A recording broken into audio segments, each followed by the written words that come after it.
Gimbal Music Production. Welcome to my channel mga kaibigan, at isang Bluetooth speaker ang ating gagawin ngayon.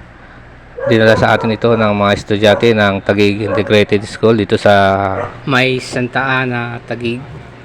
Malapit bali ito sa aking shop. Ang sabi nila dito ay nawalan siya ng sounds pero may power siya. So yung Bluetooth module ang suspecha natin dito. So i-test natin kung may supply yung pinaka module niya o yung Bluetooth decoder na tinatawag. So bubuksan natin itong likod niya. Nandito rin yung supply.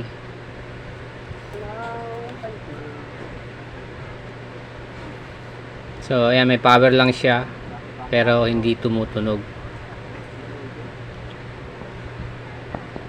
At itong pinaka decoder niya, yung Bluetooth decoder, hindi siya gumagana. So i-test natin yung kanyang supply. 5 volts ang ini-expect natin dyan na supply. I-test natin kung mayroong presence ng 5 volts DC.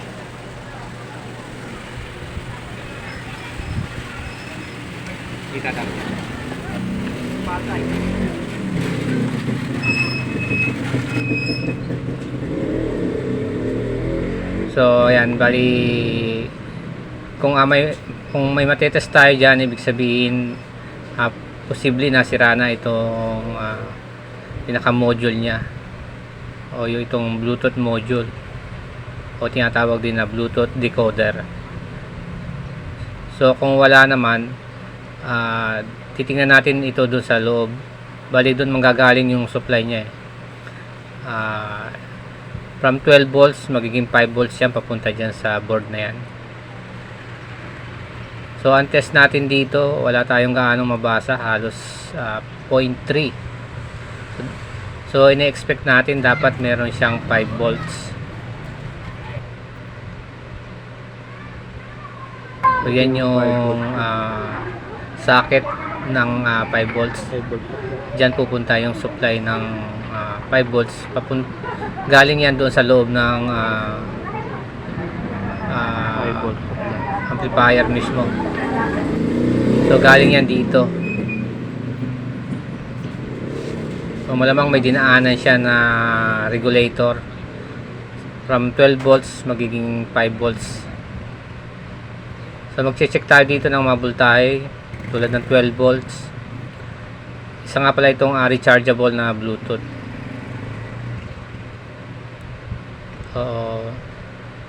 Mismo yung instructor ng mga estudyante ang nagdala sa atin ito.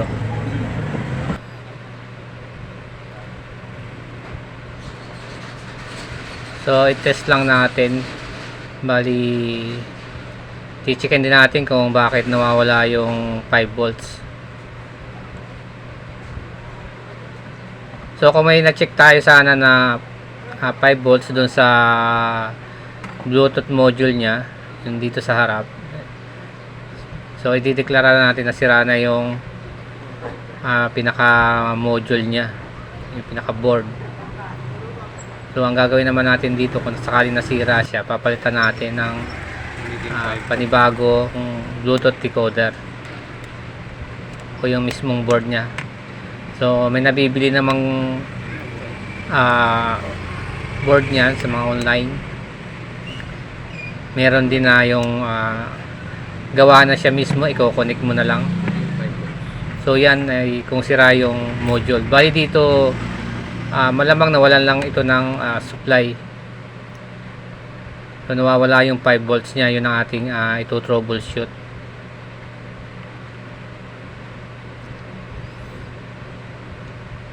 So mag-test tayo ng voltahe dito. Bali may na-reading tayo dito na 12 volts. So ayan, 12 volts. So malamang yan ang sumusupply doon sa mga board na nandito. Dito sa mismong amplifier. So gumagamit lang yan ng mga regulator tulad ng 7808, 7805. So para doon sa mga iba't ibang section tulad dito sa tone control.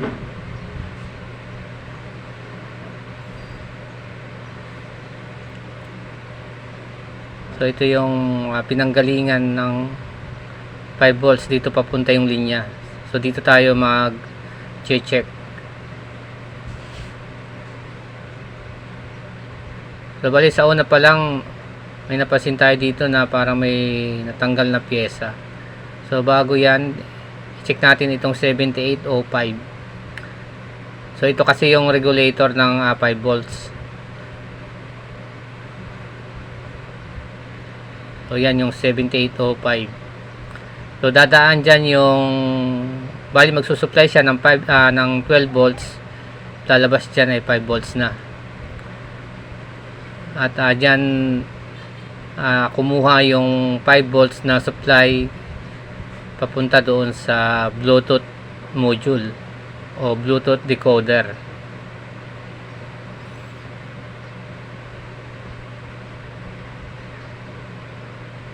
So bali wala tayo ditong nabasang 12 volts. Siyempre wala siyang 12 volts, wala rin siyang 5 volts.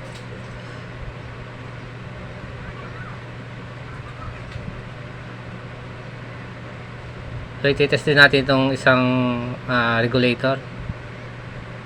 Bali MOSFET. So 1506 ang number niya. So may supply naman siyang 12 volts. May pinoproduce ang 12 volts. I-test din natin itong katabi niyang regulator. So tinetest lang natin yan para makita natin yung presence ng mga supply niya. Tulad dito 7805. Itong isa ay yung MOSFET 50N06 yung number. At ito yung tetest natin din na 7808. So from 12 volts dadaan dyan. Paglabas ng 7808, 8 volts na yan.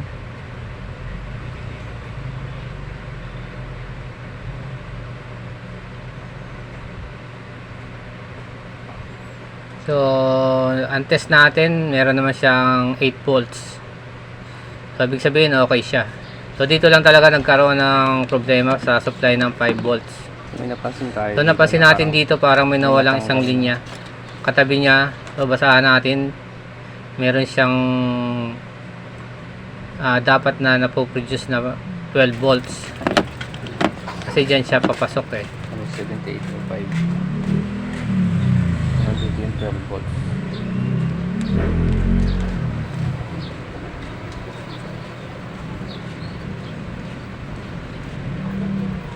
Ayan, 12 volts. So ayan, bali may 12 volts siyang na-reading tayo dyan. So parang may natanggal siyang So dapat siya nakatawid na dapat yan dito sa 7805. or fusible resistor. So ang idea natin dito, meron dyan nakalagay na fusible resistor. Kung maaaring natanggal o nag-loose yung pinaka-resistor dyan.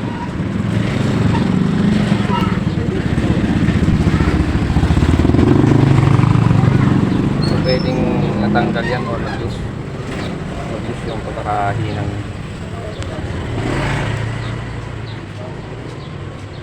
Kaya nawala ng power.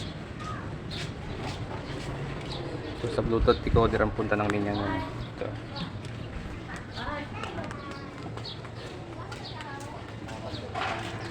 So ito yung MOSFET 50N06 7805. 7808 7805. So ito yung supply ng decoder, Bluetooth decoder. So try natin ito lagyan. So lalagyan natin ng fusible resistor yan. Pwede nga yung mababang value na 1 ohms. So bago yan, try lang natin hinanap yung sinubukan natin hanapin yung natanggal na pyesa o yung resistor. Tayo para nabasa. So may nakita lang tayong maliit na parts, mukhang nabasag na siya o naputol. Putol na. So yan yun, no? So bali may nakasulat pa dyan na parang 1 ohms. Baka So yun naman ang madalas na value niyan 1 ohms. Balik lang kasi ito. So ang trabaho lang talaga niya ay fusible o yung fuse na ang trabaho niya doon sa board. So malamang nabasag yan. So manipis lang kasi ang pagkakagawa ng parts. So ayan. So kasi laki siya doon sa So malamang nabasag ito. pinagtanggalan niya. So, manipis lang kasi yan. So yung kaputol hindi na natin nakita. Kaputol na lang natin nakita. So papalitan na lang natin yan ng Ito kasi yung katulad na value. So pwede namang mapataas na Kakakuha tayo ng yung watts niya. 1 ohm. So kumuha tayo ng nasa 1 watt. Yan. Sa board. Ito ilalagay. Kumuha tayo sa board. 1 ohm resistor. So ang trabaho lang naman talaga niya ay maging fuse doon sa linya ng 12 volts. So yan ang ating ilalagay.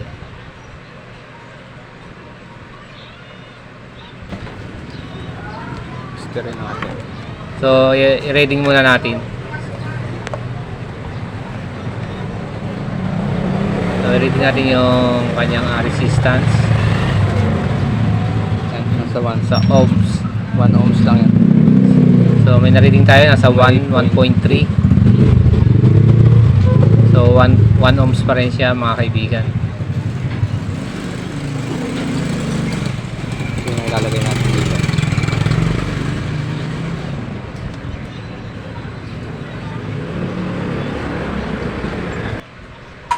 So ayan, bali hindi natin pinakita, pinix na natin, naihinang natin doon sa may supply ng 12 volts.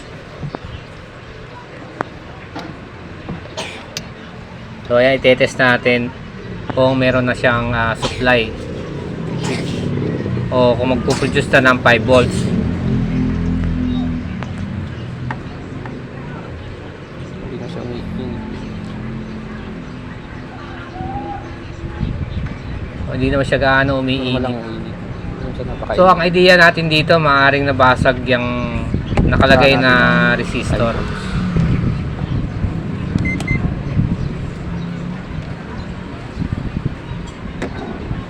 So babasahan ulit natin ng supply kung mayroon na siyang 5 volts. So ito muna yung 12 niya. Nakita ko may tumapasok na 12. Ito meron na. So ayan. So ayan 12. Nakita ko may lumalabas na 5.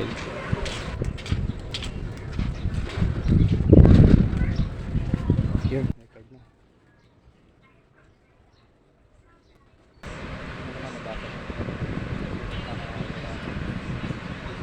So pwede rin na nag-vibrate itong pinaka-box niya. Meron kasi siyang gulong. So baka hinila nila ito na gumagana. Kaya natanggal yung resistor. Pag-ila, naging para-para kumbaga. So ito yung 5 volts. Kasama natin ang 5 volts.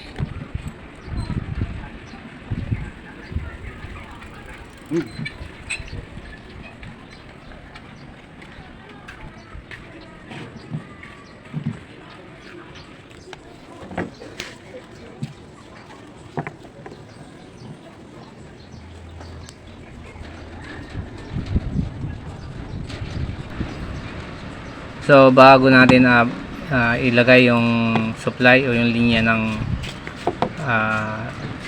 5 volts dito sa mismong board ng Bluetooth, babasahan ulit natin.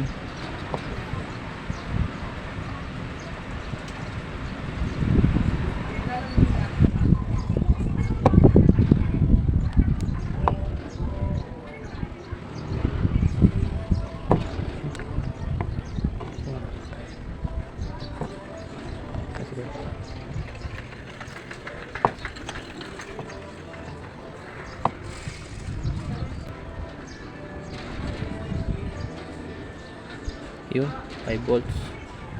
So maliwanag yan mga kaibigan.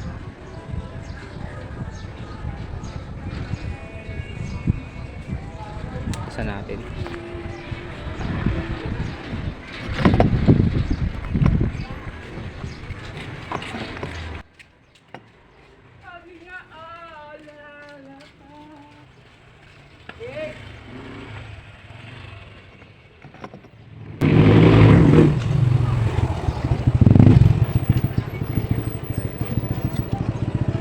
Yung pipe niya, may bolts.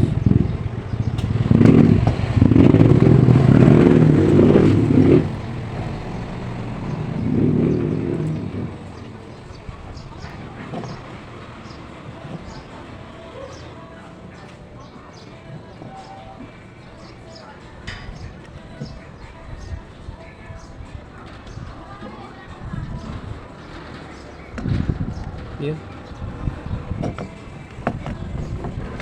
Yun. Power na siya.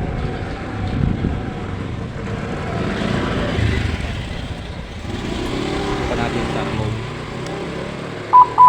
Okay, Come on, tell you I'm a pretty baby, I'll make your legs say you make me go crazy.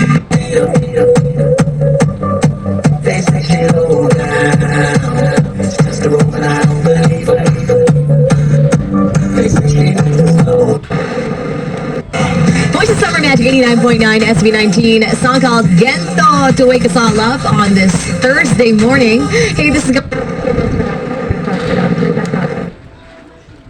line in, Bluetooth.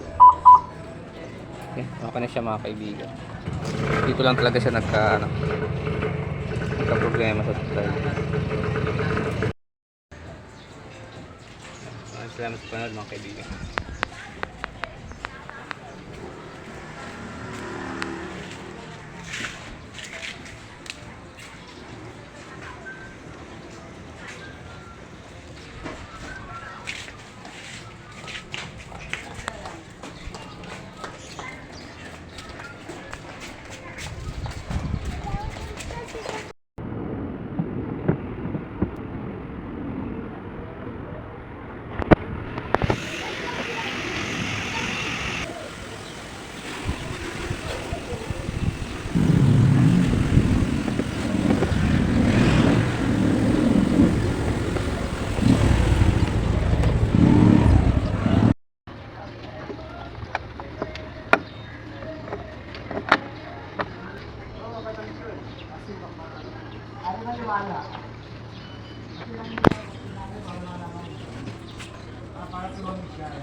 Marami pa ako nakatambak.